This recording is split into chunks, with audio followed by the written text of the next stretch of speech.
Buonasera, benvenuti a questa edizione del nostro telegiornale. Vediamo insieme i principali titoli. Ancora la crisi idrica in primo piano, situazione grave nel centro dell'isola, più di 50 interventi previsti nel piano della protezione civile, centinaia le richieste giornaliere di aiuto al centro operativo di Messina, esasperati gli agricoltori. Weekend di esodo e controesodo con grande caldo e traffico intenso. Allerta a Palermo che domani sarà tra le 6 città italiane da bollino rosso per le alte temperature. Liberata dalle violenze del marito, ad Augusta sono i poliziotti ad accorgersi dei lividi sul corpo della donna mentre i due sono in commissariato per rinnovare il permesso di soggiorno per lei. A Catania prosegue il piano straordinario di pulizia dalla sabbia vulcanica, interventi nelle ore notturne con i residenti costretti a parcheggiare lontano per poi però ritrovarsi con le strade ancora piene di cenere. Annalisa a Catania celebra il suo vortice di successi e coreografie, tutto esaurito alla Villa Bellini, tantissimi giovani ma anche famiglie con bambini. Raul Bova, ospite ad Acicatena nel Catanese, lancia una dichiarazione d'amore. La Sicilia, dice, ha rappresentato i miei inizi lavorativi, oggi mi manca molto. Calcio d'estate, segnale di crescita del Palermo che in amichevole batte il Leicester. Il Catania ha ceduto Cicerelli alla Ternana e segue con grande attenzione il mercato degli attaccanti. Per il Messina c'è il giovane Morleo.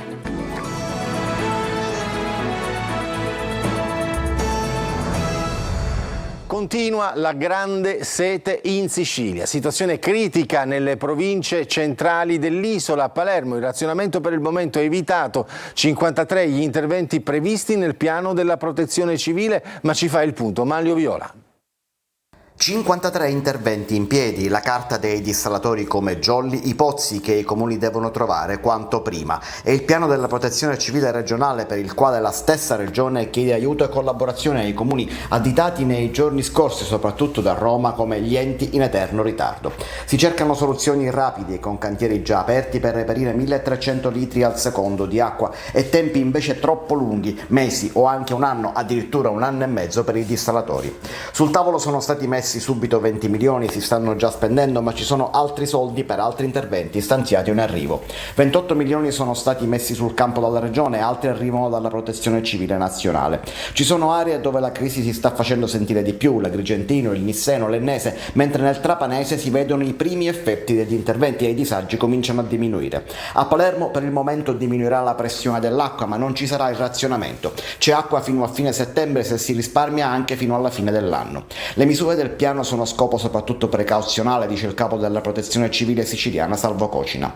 La turnazione è invece arrivata già pesantemente nella provincia di Agrigento, dove l'acqua può arrivare anche ogni 7 giorni. Sta male l'agricoltura, che oggi sopravvive grazie alle autobotti. La regione ha finanziato la riparazione di alcuni mezzi con circa 140 interventi in aiuto dei comuni. Adesso si prepara a rendere gratuita l'irrigazione d'emergenza del 2024. Insomma, gli agricoltori non dovranno pagare la bolletta dell'acqua. Infine i dissalatori. Ci sono in campo 90 milioni per nuovi impianti per la riattivazione e riparazione di quelli esistenti, come ad esempio a Porto Empedocle, ma ci vorrà tempo, abbastanza tempo. E sono esasperati gli agricoltori, proteste a Fiumefreddo dove l'acqua che spetterebbe al territorio viene trattenuta per essere distribuita altrove. Adelaide Barbagallo. L'emergenza idrica in Sicilia rischia di innescare guerre tra territori e agricoltori di zone diverse. Questa regione è sempre un'emergenza, emergenza rifiuti, emergenza depuratori dell'acqua che non funziona e quindi inquinano le nostre cose. Non è possibile. Il presidente della regione si dia mano, con questi dirigenti, con questi assessorati, di farlo funzionare, di ispezionare, di lavorare bene. A Fiumefreddo di Sicilia la protesta degli agricoltori, nelle cui campagne assieme a quelle di Mascali e Calatabiano l'acqua viene prelevata e poi distribuita dall'Amam di Messina attraverso la società Bufardo e Torrerossa, che si è vista ridotta la quantità affinché ne venga data di più alla città dello Stretto. L'Amam che distribuisce anche l'acqua potabile nella città di Messina ci deve una portata di 730 litri da convenzione e non ci sta dando questa quantità. A tutto ciò si aggiunge la pessima condizione delle condutture. 30 anni fa si è deciso di trasferire un grosso contenuto di acqua per uso potabile alla città di Messina realizzando una tubazione un'opera faraonica di 60 km che però non viene manutenzionata, non viene controllata e quindi ci sono perdite enormi e ora cercano l'acqua gli agricoltori. Questo è un fatto gravissimo che noi denunciamo e che vogliamo l'acqua che già ci hanno tolto. Tutta quest'acqua che hanno in questo territorio, con sorgenti molto importanti, il Comune di Messina vuole prelevarne ancora di più per uso civile. È giusto, legittimo, però non puoi togliere l'acqua all'improvviso con quantità magari più enormi e togliendola giustamente all'agricoltura, mettendo in ginocchio centinaia di agricoltori. Perché nel mese di giugno già l'amministrazione hanno tolto più di 200 litri di acqua, però proprio per queste cause delle perdite che c'è lungo questi 60 km di conduttura, l'acqua arriva a Messina sempre i 300-400 litri, perché se ne perdono più di 400 litri lungo la condotta, quindi stiano attenti di manutenzionare e di non prendere provvedimenti seri, perché noi non ci fermiamo. E siamo andati anche al centro operativo comunale di Messina, dove si raccolgono le segnalazioni e si gestisce l'invio di autobotti per fronteggiare l'emergenza idrica nella città dello Stretto. Centinaia le richieste di aiuto giornaliere. Francesco Triolo. La disperazione passa da queste linee del telefono. Al tavolo del centro operativo comunale, il COC, ormai famoso a Messina per tutte le emergenze, ci sono una quindicina di persone che raccolgono il grido d'aiuto dei cittadini messinesi rimasti senza acqua, qualcuno anche da giorni. Qui arrivano centinaia di richieste, ieri 230, oggi erano già un centinaio a metà mattinata. Sì, i telefoni squillano, noi rispondiamo con gli operatori per dare l'assistenza, stiamo ricevendo le chiamate da quelle zone dove hanno avuto problemi di pressione soprattutto nei piani alti con i serbatoi al quinto, sesto piano e anche oltre, e stiamo provvedendo con i mezzi che abbiamo a disposizione, abbiamo circa 10 mezzi che stanno girando da stamattina e stiamo cercando di fornire l'acqua a tutte quelle criticità, dando priorità soprattutto ai disabili e alle strutture che ospitano anziani. A chiedere interventi soprattutto persone anziane, nuclei con disabili, ai quali l'assenza di acqua per più giorni pesa. Tanti sono costretti a rivolgersi ad autobotti private, un fenomeno sul quale sono stati accesi i riflettori ed i controlli della Polizia Municipale.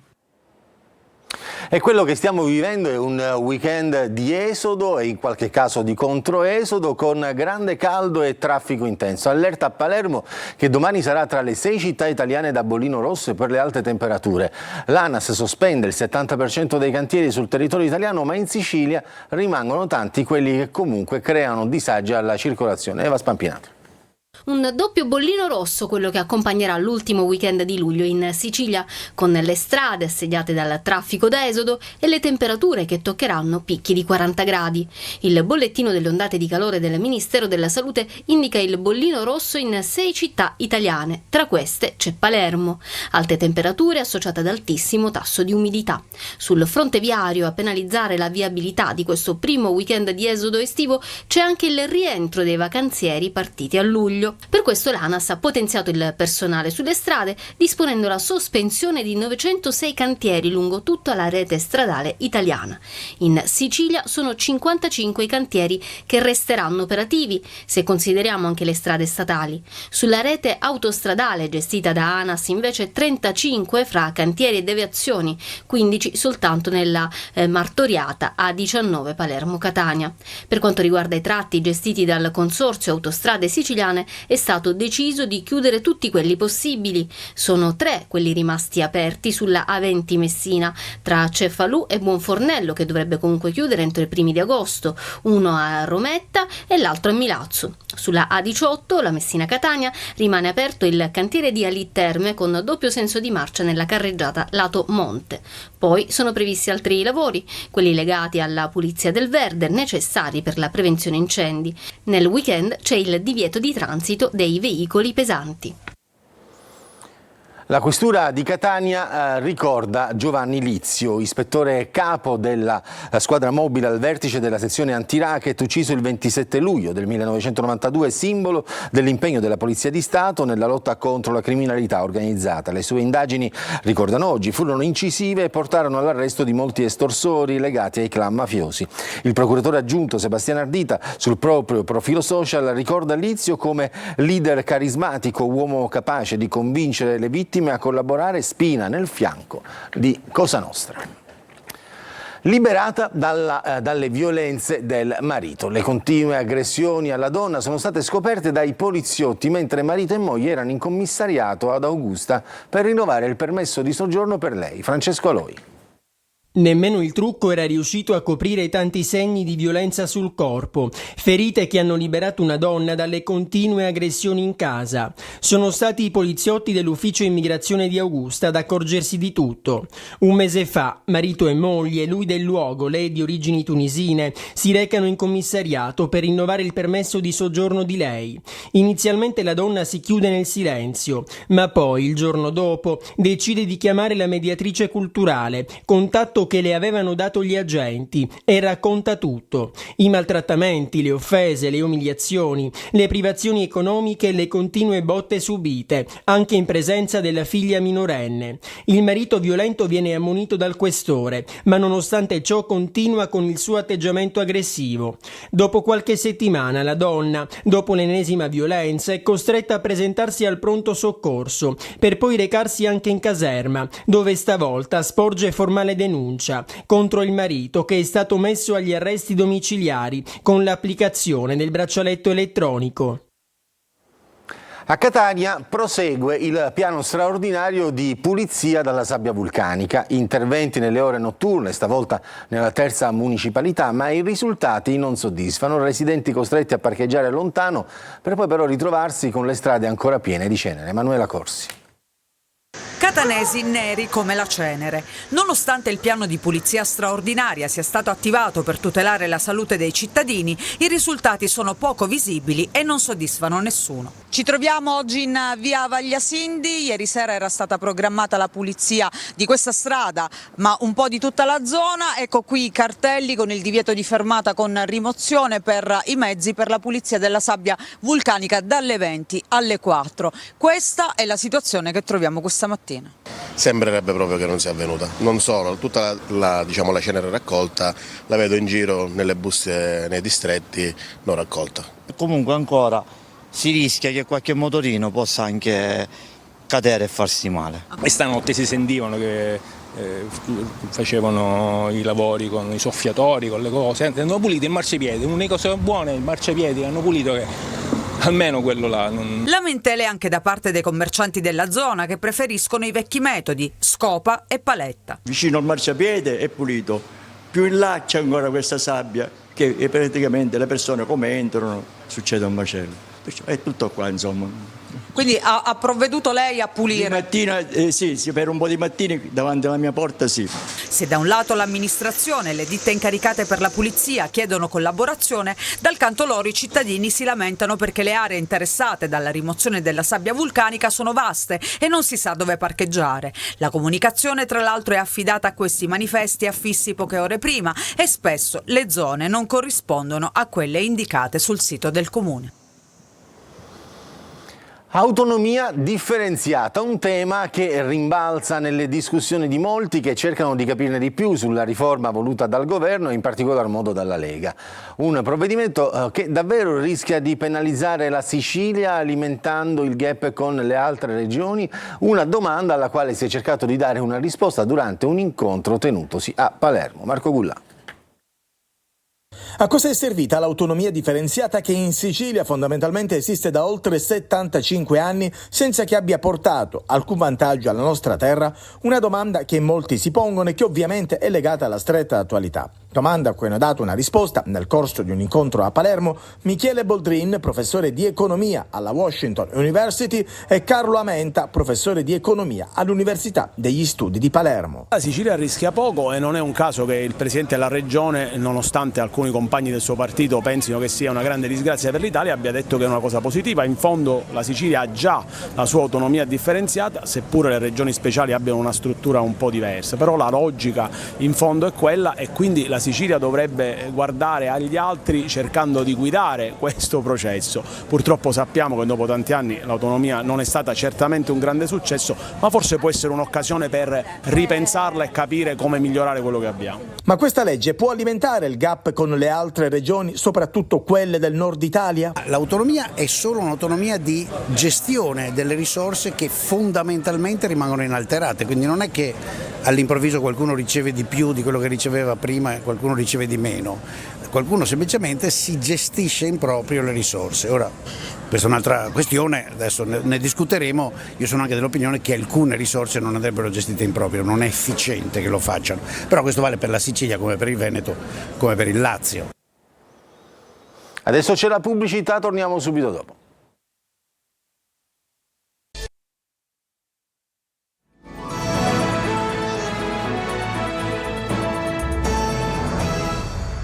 Parliamo di spettacolo, la regina dei tormentoni estivi Annalisa a Catania e a Palermo con il suo vortice di successi e coreografie. Tutto esaurito alla Villa Bellini, tantissimi giovani ma anche famiglie con bambini. Eva Spampinato.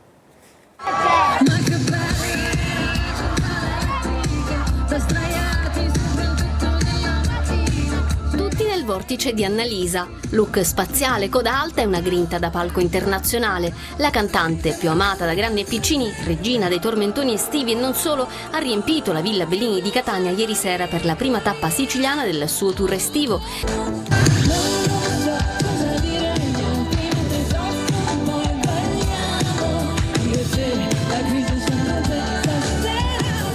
Ore filate di successi, uno spettacolo di luci, colori e coreografie che ha richiamato tantissime famiglie con bambini e una marea di giovani. Ad un certo punto la diva della musica si ferma per far soccorrere una persona in difficoltà. Tutto a posto? Ditemi per favore, l'importante è che stia bene. E poi si riprende con le sue hit. Dopo un 2023 straordinario che l'ha vista dominare le classifiche musicali, confermandosi la regina del pop, il 2024 è stato un anno stellare per Annalisa, premiata persino dalla NASA che le ha dedicato il nome di un asteroide. E poi di tormentone in tormentone, da Sinceramente a Storie brevi con Tananai.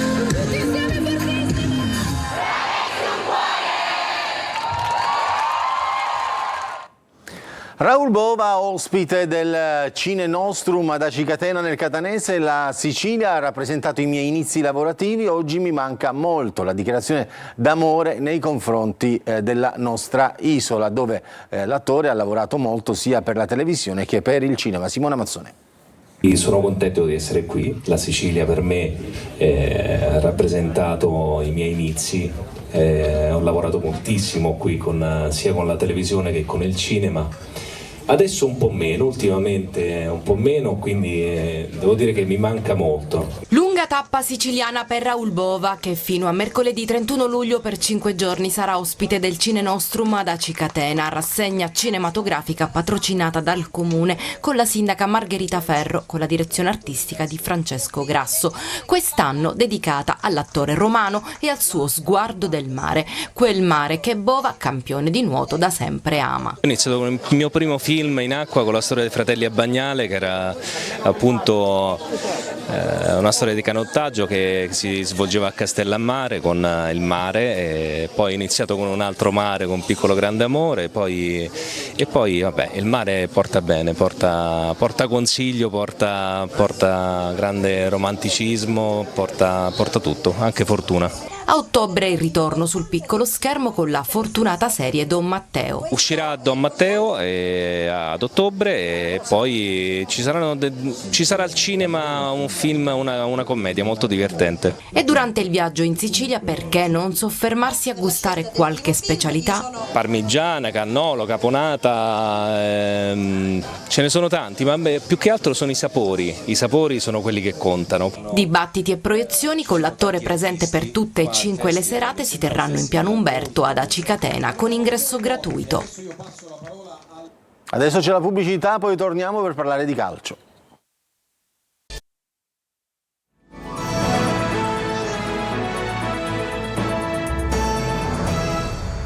Ultima parte del nostro telegiornale è dedicata al calcio. Il Palermo vince in amichevole contro il Leicester, decisivo il gol di Di Francesco. Brunori out per infortunio, Dionisi sono molto soddisfatto. Un test impegnativo di grande valore vinto per 1-0 grazie al gol di Di Francesco. Il Palermo batte il Leicester 1-0 nell'amichevole giocata a Chesterfield. Decide a questo gol dell'esterno rosanero nella ripresa. Nel primo tempo Di Francesco ha giocato da centravanti per l'assenza di Brunori, fermato da un risentimento muscolare dovuto ad affaticamento. Nella ripresa è entrato Henry e il gol è nato proprio sull'asse fra il francese e l'italiano, complice un errore difensivo. Qualche occasione anche per gli inglesi del Leicester, soprattutto nel primo tempo, ma il Palermo ha retto bene al cospetto di una squadra che giocherà in Premier League. Sono molto soddisfatto perché abbiamo dato continuità di compattezza, di squadra. Questa era la cosa più positiva da ricercare in queste amichevoli. Sapevamo del valore dell'avversario, ci ha messo in difficoltà, abbiamo saputo soffrire. I ragazzi sono stati premiati, poi il risultato vale quel che vale, non conta quasi niente. Però abbiamo convinto, questa è la cosa più importante. Mercato, dalla Francia danno per ben avviata la trattativa per Strider Apua, esterno offensivo francese classe 2004 di proprietà del Nantes. Il Palermo aveva offerto una cifra di circa 2 milioni di euro per l'acquisto a titolo definitivo. L'accordo potrebbe essere raggiunto nel breve periodo anche perché sul giocatore si registra l'interesse del Venezia. Il club rosanero è però in vantaggio sulle concorrenti. Ed è ufficiale, il Catania ha ceduto l'esterno offensivo Cicerelli alla Ternana e si concentra sul mercato degli attaccanti. Trapani pronto ad altri colpi, per il Messina c'è il giovane Morleo. Sergio Colosi. Nuova uscita in casa Catania. Il club rossazzurro ha ceduto ufficialmente Emanuele Cicerelli alla Ternana in prestito, con obbligo di acquisizione a titolo definitivo al verificarsi di determinate condizioni in caso di promozione in B degli Umbri. Welbeck potrebbe accasarsi a Monopoli. Un altro con le valigie in mano è Ladinetti, seguito anche dal Pontedera. Obiettivo del Catania è sfoltire l'organico per una questione numerica ed economica, così da presentare le offerte finali per Davide Merola e gli ultimi grandi colpi di mercato. Sempre per l'attacco piace Inglese, ma sembra un sogno proibito. Un altro nome caldo è quello di Gomez del Crotone. Interesse anche per la punta olandese Redan, di proprietà del Venezia. Per la difesa nuovi tentativi per Golemic, capitano del Vicenza, per nulla intenzionato a cederlo. Il terzino del Trapani Guerriero passa al Monterosi in D. Antonini piazzerà ancora 4-5 acquisti. Club Granata presente all'asta per Manuel Ricciardi. Sciotto attende la risposta ufficiale degli americani, quasi certamente negativa. Lo sa pure il Messina, che continua a tesserare under. Oggi Morleo, difensore di 19 anni, con un risultato del campo che senza novità appare scontato. È tutto per questa edizione, grazie per averci seguito, buon proseguimento di serata.